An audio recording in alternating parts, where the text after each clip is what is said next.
High, আমি সোহিনী আর আমি নিয়ে চলে এসেছি আমার চ্যানেলের আরও একটা নতুন এপিসোড। সামনেই পুজো, আর তাই আমার মনে হলো এখন কিন্তু কয়েকটা বাঙালি রেসিপি আমি দেখাতেই পারি। সামনেই পুজো, তাই ঘরের খাবারটা কিন্তু আমাদের ভীষণ পছন্দের। অনেক লোক কিন্তু বাইরে থেকে এই পুজোর সময় কলকাতায় আসে শুধুমাত্র বাঙালিয়ানাকে উপভোগ করতে, আর তাই তার সাথে কিন্তু বাঙালির খাবারটাও খুব বেশি প্রয়োজন। আর ঠিক তাই জন্য আমি আগের এপিসোডে কচুর শাক দেখিয়েছিলাম ইলিশ মাছের মাথা দিয়ে, আর আজকে কিন্তু কচুর বাটা দেখাবো, কিন্তু একদম অন্য ধরনের। আমরা কিন্তু অনেকেই নারকেল, সর্ষে এই দিয়ে কচু বাটা খাই, কিন্তু আজ কিন্তু আমি একটু অন্য রকমের কচু বাটার রেসিপি দেখাবো। আপনারা দেখতেই পাচ্ছেন পরপর আমি কি করছি। আমি কিন্তু কচুটাকে টুকরো টুকরো করে কেটে নিয়েছি, আর কেটে মিক্সিতে দিয়েছি একদম আধা আধা করে, হালকা হালকা করে, যাতে গুঁড়ো গুঁড়ো হয়ে যায় কচুটা। পুরো পেস্ট কিন্তু আমরা কচুটা একদমই করব না।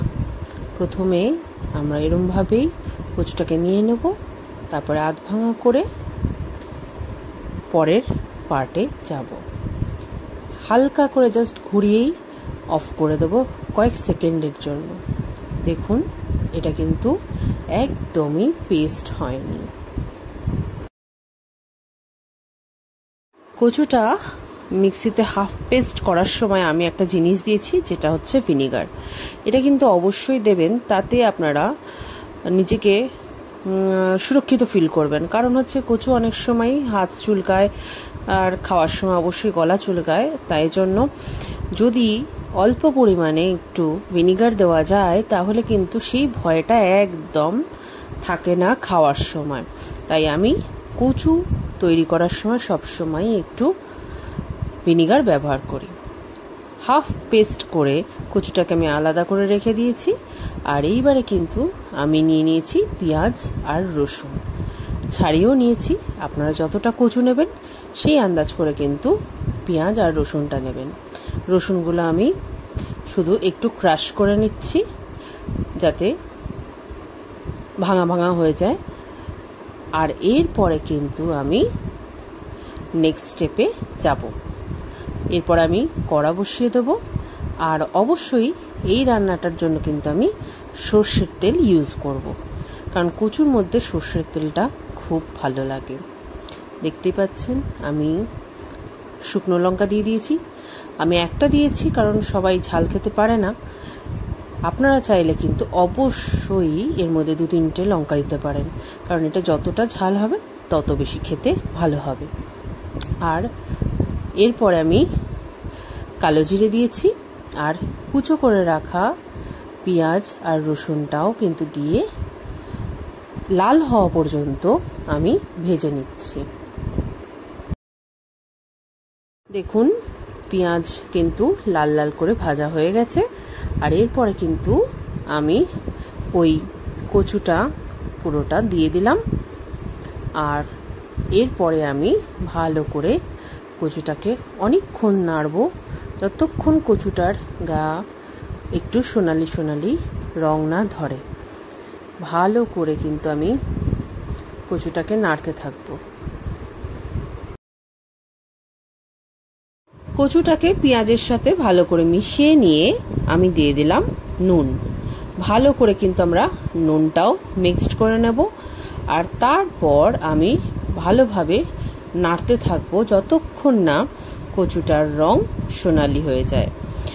এই সোনালি হওয়াটা কিন্তু খুব জরুরি, তাহলে কিন্তু কচুটা টেস্টি হবে অনেক বেশি। যতটা ভাজা হবে আর কি, যতক্ষণ ভাজবেন তত তার টেস্ট বাড়তে থাকবে। দেখুন, আমি কিন্তু অনেকক্ষণ ধরে জিনিসটাকে নাড়ছি, অথচ কড়াই কিন্তু একটুও লেগে নেই। কচুটা ভাজা আমার হয়ে গেছে, দেখতেই পাচ্ছেন গোল্ডেন হয়ে গেছে। এরপর আমি কিন্তু ঠান্ডার জন্য খানিকক্ষণ রেখে দিয়েছিলাম, কারণ ঠান্ডা না হলে কিন্তু ওটা মিক্সিতে দেওয়া যাবে না আর পেস্ট করা যাবে না, তাই একটু ঠান্ডা হতে আমি দিয়েছিলাম। এরপর আমি জিনিসটা মিক্সিতে দিয়ে দিলাম। এইবার কিন্তু আমি একদম পেস্ট করে ফেলবো কচুটাকে। দেখুন আমি কিন্তু কচুটা এই অবস্থায় দিলাম, আর যখন আমি কচুটা পেস্ট করব তখন কিন্তু একদম অন্যরকম দেখতে হয়ে যাবে। এই আমি বন্ধ করে দিলাম। এবারে দেখুন কচুটা পুরো পেস্ট হয়ে গেছে, একদম নরম হয়ে গেছে মিক্সিতে। এরপর আমি এটাকে বাটিতে সার্ভ করে নেব। আমি পেস্ট করে নিয়েছি, দেখতেই পাচ্ছেন একদম পেস্ট হয়ে গেছে কচুটা।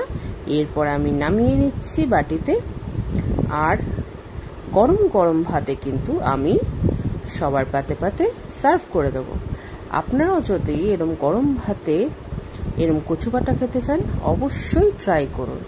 কেমন হয়েছে অবশ্যই আমাকে জানাবেন, আমি আশায় থাকবো। আর please like, share and subscribe my channel.